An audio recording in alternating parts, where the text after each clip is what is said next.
Guys, here in this video we are going to discuss about the process of doing the phase shift keying experiment.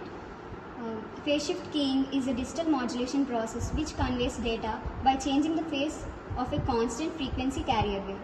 Here in the experiment we will consider two inputs. One of the input is a data input, which is a digital data which consists only zeros and ones, and the other input is a carrier wave.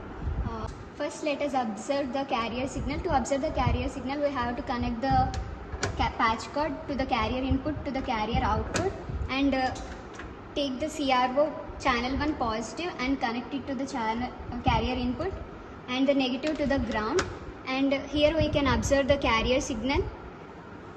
And next, to observe the data input, let us observe the data signal. Connect the patch cord to the data input to the data output. Here we can observe the different range of frequencies from 1 kHz to 4 kHz. To observe the data signal, we have to connect a patch cord to the CRO probe positive and observe it at the output.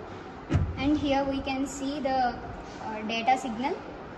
And for 2 kHz frequency, here we can observe the wave width of the signal is decreases, because as we know the frequency is equals to 1 by time period, which is inversely proportional to the time period.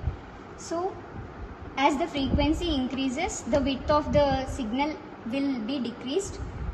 Let us consider 2 kHz frequency of the data input signal, and the data input signal and the carrier input signal are given as inputs to the PSK modulator. To observe the PSK output, let us take the channel 2 probe and connect the positive to at the PSK output and negative at the ground.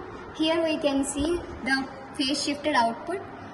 Here we can observe the phase shift occurs when the data signal increases from 0 to 1 or decreases from 1 to 0. Till here the modulation process of the PSK is completed. Now to perform the PSK demodulation, now let us take the PSK output as the input of the PSK demodulator and take the carrier input and connect it to the carrier output. Now the PSK output and the carrier input is given as the inputs of the PSK demodulator.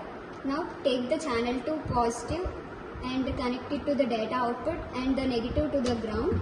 Now here we can observe that input signal data and the output of the demodulator both are same, and here the frequency and here we can see the frequency and the amplitudes of the input and the output of the PSK demodulator both are same.